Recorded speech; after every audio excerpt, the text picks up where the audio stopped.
آج مجھے افسوس ہے کہ جو عوام کے ووٹ کی عزت کی بات کرتے تھے وہ آج اس بے توقیری اور بے عزتی کی بنیاد پر حکومت قائم کرنا چاہتے ہیں۔ جب تک ریاست فیصلہ نہیں کرے گی کہ دھاندلی نہیں کرنی، نہیں ہونے دینی، دھاندلی کو صرف ریاست ختم کرا سکتی ہے۔ اور جب ہمیں نظر یہ آ رہا ہے کہ ریاستی اہلکار دھاندلی میں شامل تھے، دیکھیں یہاں دھاندلی فریقین کے درمیان بہت کم ہوئی ہوگی وہ، لیکن اصل دھاندلی آر او اور پولیس افسران نے کی ہے۔ ایک لولی لنگڑی حکومت اگر کوئی آج بنا بھی لیتا ہے، ایک جھوٹ پر مبنی حکومت، تو وہ کیا کر لے گا اس ملک کے لیے یا اپنی سیاست کے لیے؟ 8 فروری کو 2 واقعات ہوئے۔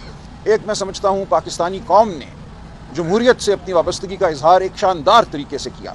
جس طرح اس دن ووٹ پڑا، تمام پابندیوں کے باوجود، تمام خوف کے باوجود لوگ آئے، انہوں نے ووٹ ڈالا اور ایسے ووٹ ڈالا جس نے ان کے جذبات کی عکاسی کی، ان کی جو سوچ ہے اس کی عکاسی کی۔ لوگوں نے خوف کے بت واقعتاً اس دن توڑے، اور یہ ایک ایسا روح پرور منظر تھا۔ اس دن سارا دن بطور کینڈیڈیٹ میں پولنگ سٹیشنز میں پھرا، بچے بچیاں بوڑھے آ کر بغلگیر ہوئے مجھ سے، انہوں نے کہا ہم آج اپنا اعتماد آپ کے حوالے کر رہے ہیں، آپ نے اس کی نگہداشت کرنی ہے۔ انکل، بیٹا، ہر قسم کے القابات سے نوازا گیا ہمیں، اور ہم بہت خوش تھے کہ پاکستانی قوم نے جمہوریت کے ساتھ، اس ریاست کے ساتھ اپنی وابستگی کا اظہار اس طریقے سے کیا ہے جو آئین اور قانون چاہتے ہیں۔ ایک بڑے خوشگوار ماحول میں آ کر لوگوں نے ووٹ ڈالے اور اپنی وابستگی کا اظہار کیا۔ لیکن یہ سب کچھ بدل گیا اس دن شام 10 بجے کے بعد۔ اس دن شام 10 بجے کسی نے یہ فیصلہ کیا کہ پاکستان کی جمہوریت پر حملہ کرنا ہے، مخصوص حلقوں میں جو نتائج ہیں ان کو تبدیل کرنا ہے۔ اب یہ فیصلہ کس کا تھا؟ یہ ان حلقوں میں فردن کسی نے یہ فیصلہ کیا، ان حلقوں میں جو لوگ تھے جو فیصلہ کرنے کی سخت رکھتے تھے، یا یہ فیصلہ کہیں اور ہوا؟ مجھے اس کا علم نہیں ہے۔ لیکن اس کے بعد جو منظر ہم نے دیکھا وہ اندوناک تھا۔ میری بیگم صاحبہ میرے ساتھ تھی، میرے الیکشن ایجنٹ کے طور پہ ہمیں باہر دھتکارا گیا، اور ہمارے پوچھنے پر صرف یہ کہا گیا کہ آپ کو یہاں بیٹھنے کی اجازت نہیں ہے۔ اور اس کے بعد جو ہوا وہ ایک سانیہ تھا۔ میں 90,000 سے زائد کی لیڈ سے جیت چکا ہوں یہ الیکشن، یعنی 128 سے، لیکن اگلے دن 1 بجے جو فارم 47 شائع کیا گیا اس میں میری جیت کو 12,000 ووٹوں سے شکست میں تبدیل کر دیا گیا۔ مجھے 1,60,000 ووٹ دکھائے گئے اور میرے مد مقابل کو 1,72,000، جبکہ ہمارے پاس جو فارم ہیں ان میں ان کے ووٹ 60,000 سے اوپر نہیں جاتے۔ لہٰذا ایک ایسا ہولناک عمل کیا گیا، 1,10,000 ووٹ جعلی جو ہیں وہ کہیں سے پیدا کر کے ڈالے گئے۔ یہ جمہوریت کی توہین تو ہے ہی، یہ ان لاکھوں لوگوں کی توہین ہے جنہوں نے اس دن باہر نکل کر ووٹ ڈالا۔ ہم اس توہین کے خلاف کھڑے ہیں، جو اعتماد کو ٹھیس پہنچائی گئی ہے لوگوں کے، اس کے لیے ہم کھڑے ہیں، ہم لڑتے رہیں گے۔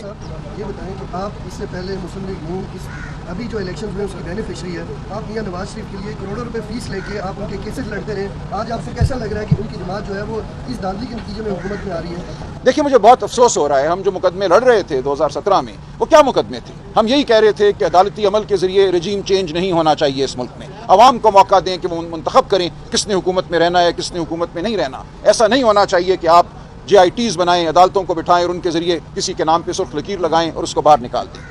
ہم اس اصول کے لیے تب بھی لڑ رہے تھے اور میں اس اصول کے لیے آج بھی لڑ رہا ہوں۔ یہ کام جمہور کے حوالے کریں، عوام کے حوالے کریں، انہیں ووٹ ڈالنے دیں، ان کے ووٹ کو واقعتاً عزت دیں۔ اور آج مجھے افسوس ہے کہ جو عوام کے ووٹ کی عزت کی بات کرتے تھے وہ آج اس بے توقیری اور بے عزتی کی بنیاد پر حکومت قائم کرنا چاہتے ہیں۔ مطلب آپ کی ججمنٹ ٹھیک نہیں تھی اس وقت؟ بالکل ٹھیک تھی، میری ججمنٹ کسی شخص کے حوالے سے نہ تب تھی نہ آج ہے، میری ججمنٹ ایک اصول کے حوالے سے ہے۔ جو بھی اس اصول کے لیے کھڑا ہے میں اس کے ساتھ کھڑا تھا اور کھڑا رہوں گا۔ آپ کیا سمجھتے ہیں جو انتخابات میں دھاندلی ہوئی کس نے کروائی ہے؟ مجھے نہیں پتا، دیکھیں یہ بات تو شواہد سے کرنی چاہیے۔ مجھے اتنا پتا ہے کہ دھاندلی ہوئی ہے، مجھے یہ پتا ہے کہ دھاندلی کیسے ہوئی ہے، آروز نے اور پولیس افسران نے کیا رول ادا کیا ہے، وہ سب میرے سامنے ہے۔ RO صاحبان اور پولیس افسران نے جو موجود تھے موقع پہ RO کے دفتروں میں، انہوں نے لوگوں کو پکڑ کر امیدواروں کو باہر نکالا، دروازے بند کیے، مار پیٹ کی، اور اس کے بعد جو دستاویزات بنائیں جن کا اب ہم نے تقاضا کیا ہے کہ دکھائیں ہمیں کس بنیاد پہ یہ 1 لاکھ کی لیڈ جو ہے اس کو 12,000 کی شکست میں تبدیل کیا گیا۔ جس طرح سے آج ہم دیکھ رہے ہیں سب سے زیادہ تعداد میں آزاد امیدواروں کی اور PTI ہے جو 45 کے حوالے سے یہاں پر آ رہے ہیں، آپ کو پورا من احتجاج بھی کرنے نہیں دیا جا رہا، تو کوئی ایسا لایا عمل ہے کہ ساری لائر کمیونٹی جو ہے وہ اکٹھی ہوگی؟ دیکھیے لائر کمیونٹی شاید نہ اکٹھی ہو، اور یہ ضروری بھی نہیں ہے، میں سمجھتا ہوں عوام کو اکٹھا ہونا چاہیے، ہر شریف النفس شخص کو اس معاملے میں اکٹھا ہونا چاہیے۔ اس کا تعلق سیاست سے نہیں ہے، یہ سیاست سے بہت اوپر کی اصولی بات ہے۔ لائر ایک چھوٹا سا حصہ ہے معاشرے کا آپ سب حصہ ہیں، معاشرے کا حصہ عوام ہے۔ ہمیں بطور عوام، بطور پاکستانی احتجاج کرنا ہے کہ ایسا مت کرو، اس کا بینیفیشری کوئی بھی ہو، اس سے مضروب کوئی بھی ہو، ہمیں اس اصول کے لیے کھڑے ہونا ہے۔ سلمان صاحب بتائیے گا अब दुनिया चांद पे पहुंच चुकी है, अभी तक हमारे सिस्टम जो है 10 बजे के बाद अचानक बैठना शुरू हो जाता है। ये देखिए जानबूझकर होता है। इलेक्शन कमीशन के बाहर आप मौजूद हैं, ये हमेशा से होता आ रहा है। सर ऐसा इस सिस्टम पर क्या कहना चाहेंगे, इस पर खुल के बात कीजिएगा कि ये सिस्टम अचानक से बैठना शुरू हो जाता है। दुनिया में कितनी ज़्यादा तरक्की हो चुकी है और अभी तक हम इसी बात पे अटके हुए हैं कि हमारे नताइज को 3-3 दिन लग जाते हैं। सर अब हम इंडिया जैसी एक 1.5 अरब आबादी वाले मुल्क नहीं है, 24 करोड़ वोट है, तो 24 करोड़ में से कुछ वोट पड़े, अभी 24 करोड़ बंदे ने वोट नहीं कास्ट किया। इस सिस्टम के बारे में क्या कहना? देखिए ये तो फिर एक बात किसी हद तक मफरूज़े की होगी, लेकिन ये बात तो वाज़ेह है कि जो 8 फरवरी को इंटरनेट बंद हुआ, जो 8 फरवरी को फ़ोनों के जो डेटा पैकेजेस हैं उनको बंद किया गया, उसकी वजह से ये तमाम धांधली हुई है। अगर उस दिन इंटरनेट बंद ना होता तो प्रिजाइडिंग अफसरान अपने अपने पोलिंग स्टेशन से बराह रास्त इलेक्ट्रॉनिकली फॉर्म 45 जो हैं वो इलेक्शन कमीशन की डेटाबेस में भेजते, और ये तमाम जो झगड़ा अब हमारे सामने है ये ना होता। इस झगड़े को पैदा किया गया इंटरनेट को बंद करके, उस दिन फ़ोन सर्विसेज को बंद करके।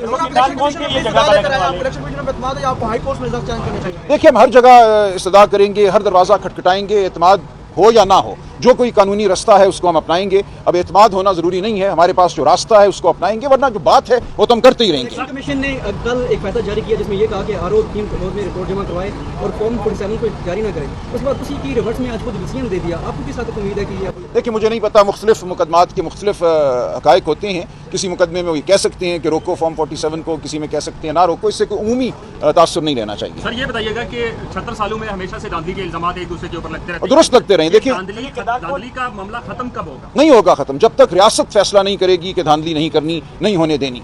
धांधली को सिर्फ रियासत ख़त्म करा सकती है, और जब हमें नज़र ये आ रहा है कि रियासती एहलकार धांधली में शामिल थे। देखिए यहाँ धांधली फरीकैन के दरमियान बहुत कम हुई है, हुई होगी वो, लेकिन असल धांधली आरओ और पुलिस अफसरान ने की है। तो ये फरीक तो नहीं थे बज़ाहिर, इन्होंने क्यों ये हरकत की? क्यों आरओ साहिबान ने पुलिस अफसरान को कहा कि निकाल दो इन लोगों को मेरे दफ्तर से? कानून का तकाजा है कि कंसोलिडेशन जो है वो फरीकैन कैंडिडेट की मौजूदगी में होगी। हमें नज़र आना चाहिए था कि कौन सा फॉर्म 45 एक प्रिजाइडिंग अफसर लेकर आया है, उसके मुताबिक इंदराज हुआ है या नहीं हुआ। जब हमें कमरों से निकाल दिया गया तो हमें क्या पता कि उन्होंने जो नंबर डाले हैं वो कहाँ से लेकर डाले हैं। सलमान अकरम राजी साहब, इस वक्त आप इलेक्शन कमीशन की बाहर मौजूद हैं, अंदर से आ रहे हैं, क्या कार्रवाई हुई आज और आने वाले दिनों में कितने पुरुमीद हैं कि जो नताइज हैं वो आपके हक में आएंगे, रिजल्ट आपके हक में आएगा? देखिए हमने अपनी आज इस्तदा जो है वो दायर की है, कल गालिबन सुनवाई होगी। देखिए उम्मीद का होना ना होना गैर अहम है। मेरे लिए एक जो रास्ता है उस पर मैंने चलना है, वो रास्ता कानून का, आइन का रास्ता है। उसमें यही मेरे सामने एक ज़रिया है कि मैं अपना एहतजाज जो है, जो अपनी इस्तदा है वो आगे बढ़ाऊँ। और जो हुआ है मेरी नज़र में वो इतनी फाश धांधली है कि कोई भी इदारा, कोई भी जज, कोई भी इलेक्शन कमीशन उसको जुटला नहीं सकेगा। तो राजा साहब आप धांधली का तो जिक्र कर रहे हैं, लेकिन धांधली के किरदारों का, जिम्मेदारान का जिक्र नहीं कर रहे। गार्डियन ने एक आर्टिकल लिखा, उसमें आपको कोट किया, बाद में आपने ट्वीट किया, जी जी बिल्कुल। आप खुलकर क्यों नहीं सामने आ रहे? देखिए मेरे सामने कर रहे हैं, उन्हें क्यों नहीं नॉमिनेट? देखिए मैं कैसे कहूँ, मैंने कह दिया ना, आरओ और पुलिस अफसरान ने की है। उनको किसने कहा था, मेरे पास उसका कोई सबूत नहीं है।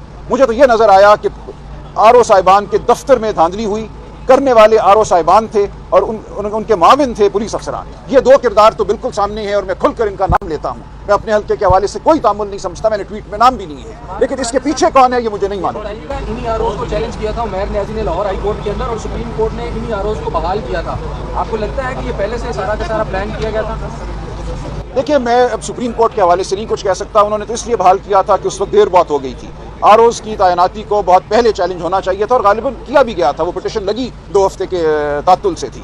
ये बिल्कुल आरओज़ का किरदार जो है वो मैं समझता हूँ इंतहाई अफसोसनाक है, और आरओज़ को हम कहाँ से लाएं, आसमान से लाएं, मुझे नहीं पता। लेकिन आइंदा इलेक्शनों में मैं समझता हूँ हमें ज़रूर जुडिशल अफसरान पे को फोकियत देनी चाहिए, इंतजामी अफसरान पे।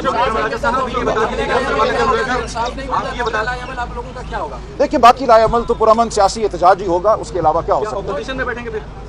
देखिए उसमें कोई मुज़ायका नहीं है, जो भी नंबर बनते हैं पार्लियामेंट में उसके मुताबिक हमें काम करना है। लेकिन असल बात उसूल की है, असल बात हुकूमत साजी की नहीं है। एक लूली लंगड़ी हुकूमत अगर कोई आज बना भी लेता है, एक झूठ पर मबनी हुकूमत, तो वो क्या कर लेगा इस मुल्क के लिए या अपनी सियासत के लिए? सियासत वही अब अवाम ने बता दिया कारगर होगी, कामयाब होगी जो उसूलों पर मबनी।